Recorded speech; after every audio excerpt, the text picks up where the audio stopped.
इस कहानी की शुरुआत में अंतरिक्ष की गहराइयों में एक स्पेसशिप को दिखाया जाता है। ये वक्त होता है सन 2154 का। ये वो वक्त है जब धरती पर इंसानों ने सभी नेचुरल रिसोर्सेज को पूरी तरह से खत्म कर दिया है। इसीलिए ऊर्जा के नए रिसोर्स के लिए इंसान एक दूसरे ग्रह पर जा रहे हैं, जिस ग्रह का नाम है पेंडोरा। स्पेसशिप के अंदर स्लीपिंग चैम्बर में एक आदमी की नींद खुलती है, जिसका नाम जैक सली है। जैक कहता है कि पिछले 6 सालों से जब से हम धरती से चले तब से हम सब के सब इन स्लीपिंग चैम्बर्स में सो रहे हैं। जैक बताता है कि मैं कभी भी इस प्रोजेक्ट का हिस्सा नहीं था, बल्कि मेरा भाई था जो कि एक साइंटिस्ट था। पर इस सफर पर आने से पहले एक चोर ने चंद पैसों के लिए गोली मारकर उसकी हत्या कर दी। मेरे और मेरे भाई का डीएनए सेम था, इसीलिए उसकी जगह मुझे इस प्रोजेक्ट में शामिल कर लिया गया। क्योंकि मेरे भाई के ऊपर कंपनी ने बहुत पैसा खर्च किया था। मैं तो एक सैनिक था जिसने जंग में अपने दोनों पैर गंवा दिए। इसके बाद दिखाया जाता है कि ये पेंडोरा ग्रह पहुंच जाते हैं, जहां पर बहुत बड़े बड़े रोबोट्स होते हैं। साथ ही यहाँ पर चारों तरफ लोग होते हैं जिनके चेहरे पर मास्क और हाथों में हथियार होते हैं। पृथ्वी पर ये सब सैनिक थे, पर यहाँ पर ये पैसों के लिए काम करते हैं। यहाँ का वातावरण इंसान के अनुकूल नहीं है, यानी कि इंसान इस वातावरण में सांस नहीं ले सकता। इसके बाद कर्नल माइल्स को दिखाया जाता है, जो कि यहाँ की सिक्योरिटी ऑपरेशन के हेड हैं। वो बताते हैं कि ये जगह नर्क से भी बदतर है। इस ग्रह पर हर वो चीज जो सांस लेती है वो तुम्हें मारना चाहती है। अगर तुम अपने आप को जिंदा रखना चाहते हो तो तुम्हें अपना ख्याल खुद रखना पड़ेगा। कर्नल की बातों से साफ साफ पता चलता है कि वो इस ग्रह से और इस ग्रह के जीवों से सख्त नफरत करते हैं। अब जैक साइंस लैब में जाता है, जहां इन्हें बहुत बड़े बड़े क्लोन्स दिखाए जाते हैं। दरअसल ये इस ग्रह पर रहने वाले लोगों के क्लोन्स हैं, जिन्हें इंसानों के और इस ग्रह पर रहने वाले लोगों के डीएनए से मिलाकर बनाया गया है। यानी कि ये दिखते तो बिल्कुल इस ग्रह के लोगों की तरह है, जिन्हें नावी कहा जाता है, पर इनके अंदर इंसानों का भी डीएनए है। ये एक तरह का साइंस एक्सपेरिमेंट है, जिसमें इंसान का दिमाग इन क्लोन्स को पूरी तरह से कंट्रोल करेगा। जैक को उसके भाई का क्लोन दिखाया जाता है, जो अब जैक का क्लोन है। इन क्लोन्स को अवतार कहा जाता है, इसीलिए इस पूरे एक्सपेरिमेंट का नाम अवतार होता है। यहाँ पर जैक की मुलाकात डॉक्टर ग्रेस से भी होती है, जो अवतार प्रोग्राम की हेड है। दरअसल उसे जैक की नहीं बल्कि उसके भाई की जरूरत थी, जो अब इस दुनिया में नहीं रहा। इस बात से नाराज होकर वो पार्कर के पास जाती है। पार्कर इस पूरे प्रोग्राम का हेड है। वो पार्कर को कहते हैं कि मुझे किसी फौजी की जरूरत नहीं है, बल्कि एक वैज्ञानिक की जरूरत है। पार्कर उसे कहता है कि हम लकी थे कि उसके भाई से उसका डीएनए मैच करता था, और अब मैं जैक को तुम्हारे साथ सिक्योरिटी ऑफिसर बनाकर भेजूंगा। अगर हम इस ग्रह पर रहने वाले लोगों की तरह दिखेंगे तो हम उनसे जल्दी दोस्ती कर पाएंगे, लेकिन हमारे रिश्ते दिन ब दिन उनसे बिगड़ते ही जा रहे हैं। ग्रेस कहती है कि अगर तुम उन पर गोली चलाओगे तो रिश्ते बिगड़ेंगे ही। पार्कर उसे वो पत्थर दिखाता है जिसे अनऑब्टेनियम कहा जाता है, जो इस ग्रह की जमीन के अंदर भरपूर मात्रा में भरा हुआ है। पार्कर कहता है कि हम इस ग्रह पर इस बेशकीमती पत्थर की वजह से है, जो हमारी दुनिया में 1 किलो 100 करोड़ का बिकता है। इस पूरे प्रोजेक्ट का खर्चा, तुम्हारे साइंस का खर्चा सब इसी पत्थर से आता है, इसीलिए जो भी हमारे बीच में आएगा हमें उससे अपने रास्ते से हटाना होगा।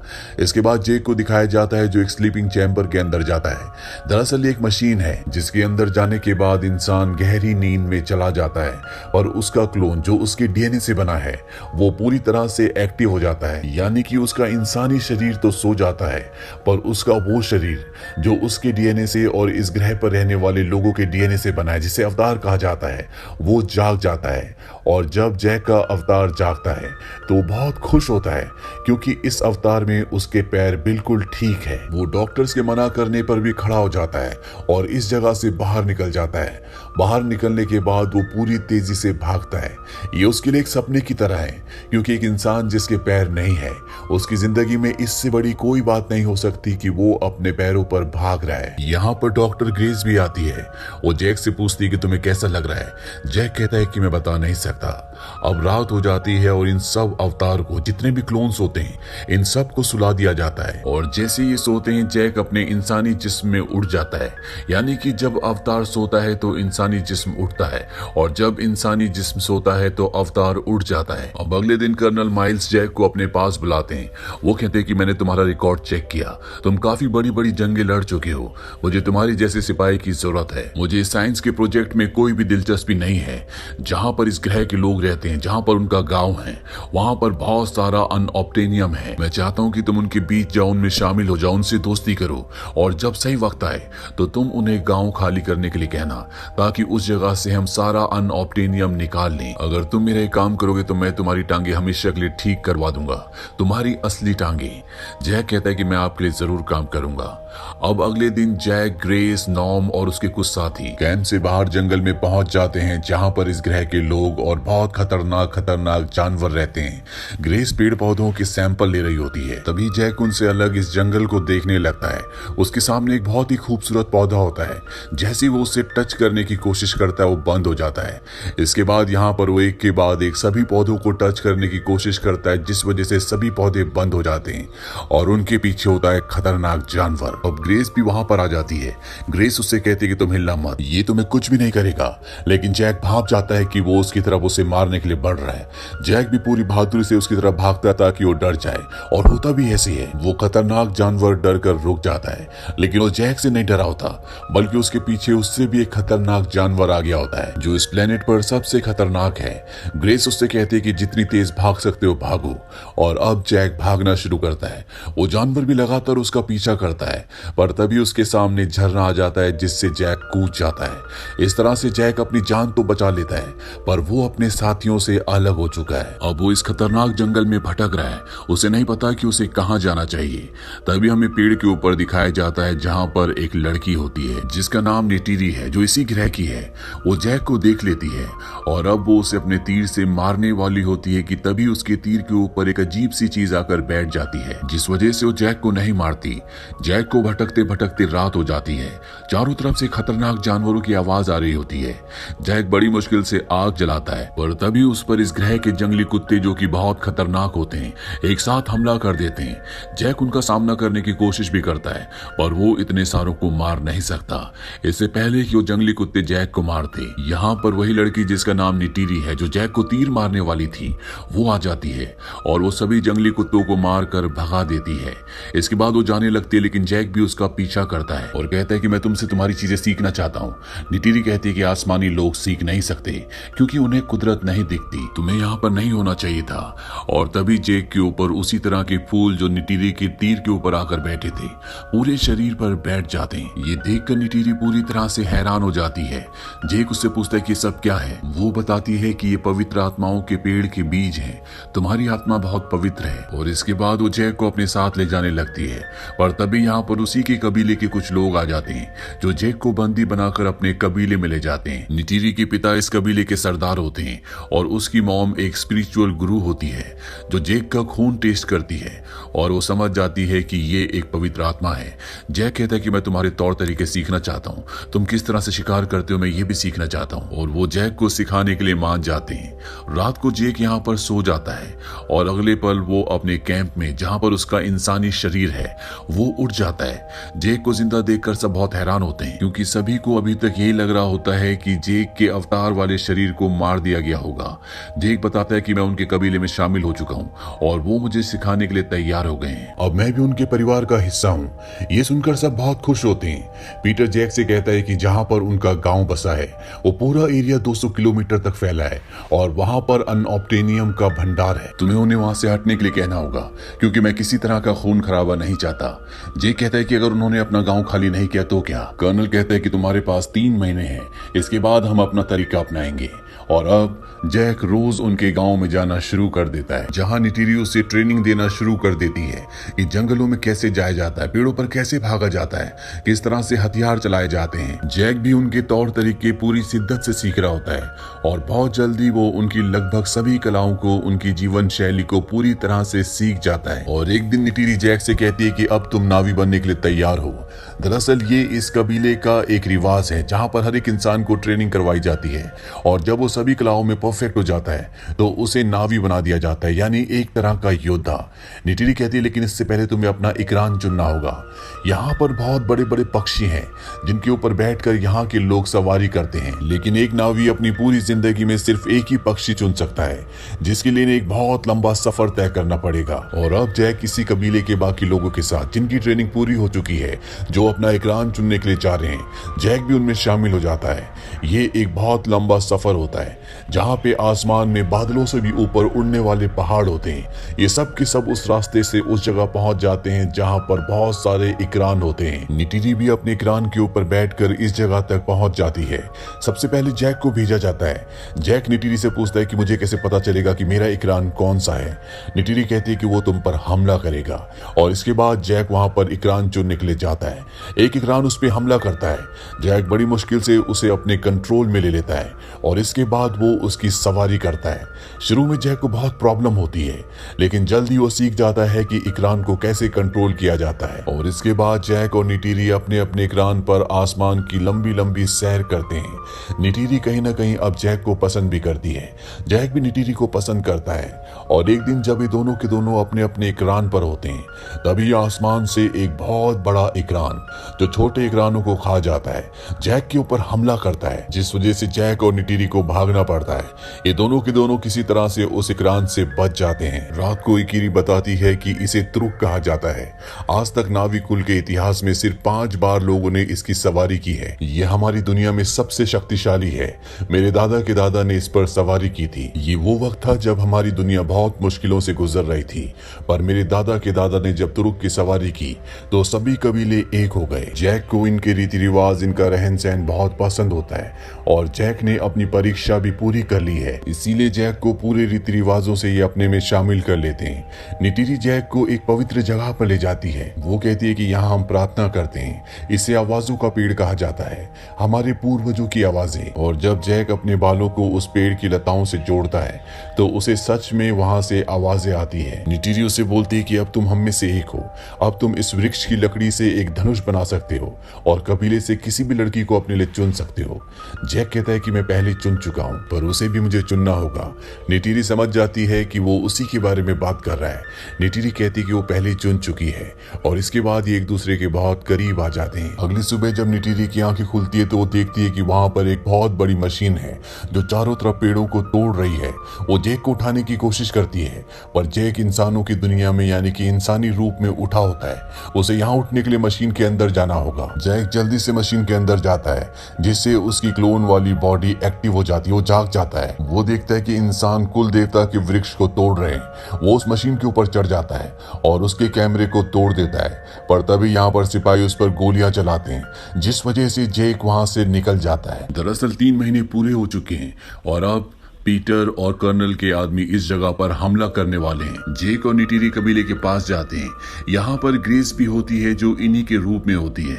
जेक और ग्रेस इन्हें बताना चाहते हैं कि इन पर हमला होने वाला है, पर इससे पहले कि उन्हें बताते, कर्नल उस कैमरे में जिस कैमरे को जेक ने तोड़ा था उसमें जेक की फोटो देख लेता है। इस बात से कर्नल को बहुत गुस्सा आता है और वो उस जगह जाता है जहाँ पर स्लीपिंग चैम्बर्स हैं। दरअसल ये स्लीपिंग चैम्बर्स इनके बेस से बहुत दूर जंगल में होते हैं। कर्नल वहां पर पहले ग्रेस का और उसके बाद जेक का स्लीपिंग चैम्बर ऑफ कर देता है, जिससे वो उस दुनिया में यानी कि क्लोन रूप में पूरी तरह से डेड हो जाते हैं और इंसानी रूप में होश में आ जाते हैं। जेक और ग्रेस पीटर और कर्नल को समझाने की कोशिश करते हैं कि उनके घर को, उनके जंगल को तबाह मत करो।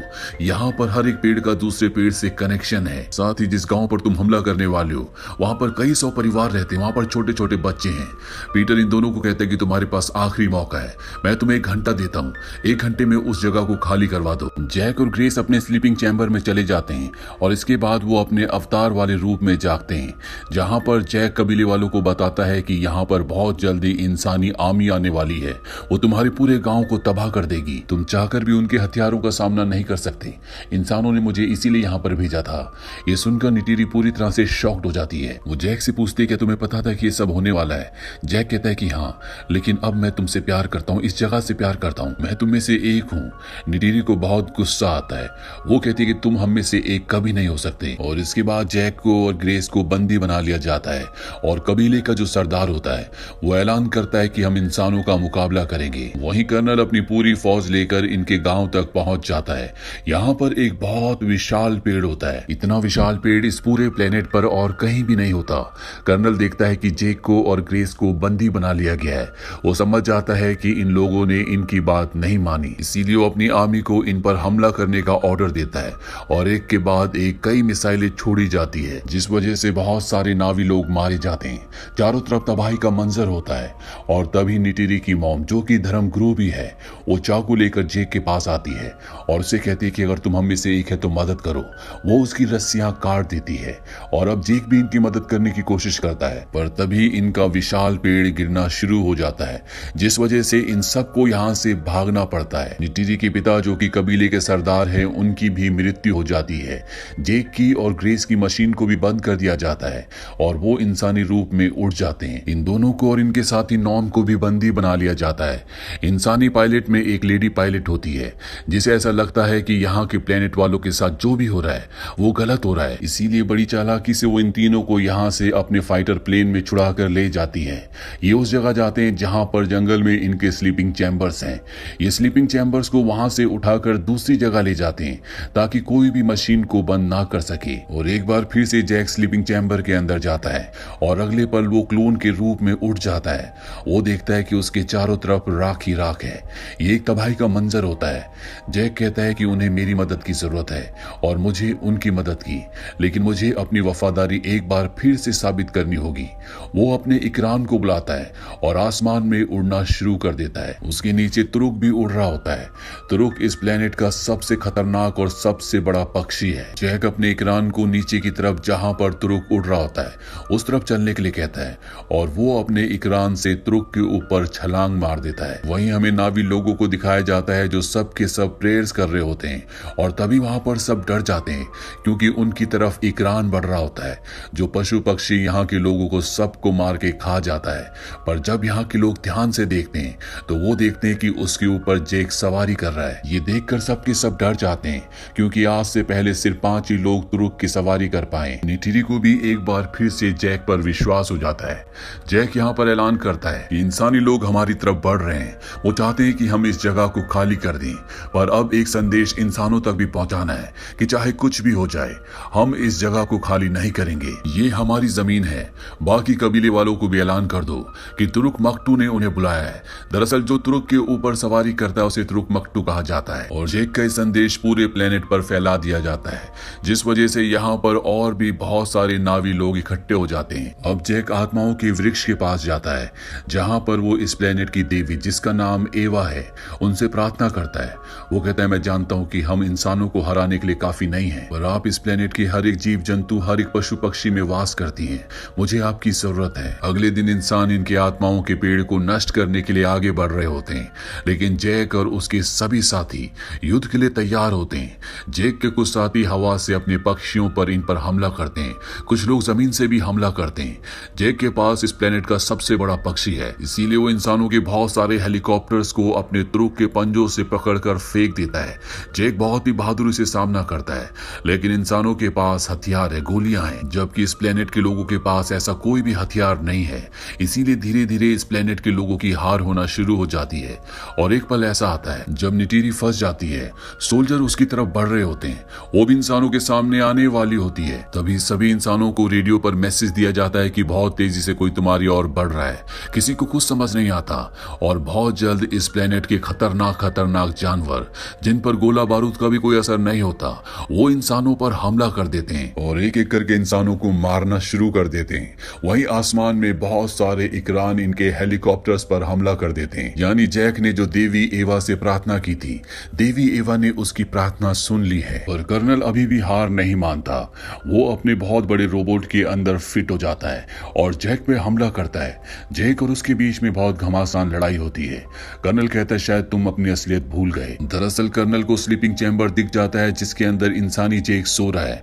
वो स्लीपिंग चैम्बर को तोड़ना शुरू कर देता है। जैक दोबारा उसके ऊपर हमला करता है, पर अब जैक का इंसानी रूप उठना शुरू हो जाता है, इसीलिए यहाँ पर क्लोन वाला जैक कमजोर पड़ जाता है। कर्नल चाकू से जैक का गला काटने वाला होता है कि निटिरी वहां पर पहुंच जाती है और अपने जहरीले तीर कर्नल के सीने के आर पार कर देती है। कर्नल की मृत्यु हो जाती है, पर वहीं अब जैक का इंसानी रूप जाग चुका है, इसीलिए क्लोन पूरी तरह से डेड हो जाता है। जैक को सांस लेने में बहुत प्रॉब्लम हो रही होती है क्योंकि वो इस वातावरण में बिना ऑक्सीजन मास्क के सांस नहीं ले सकता। वो मास्क को निकालने की कोशिश भी करता है, पर अपने पैर खराब होने की वजह से वो वहां तक नहीं पहुंच पाता। और अब जैक का इंसानी रूप अपनी जिंदगी की आखिरी सांसें ले रहा है।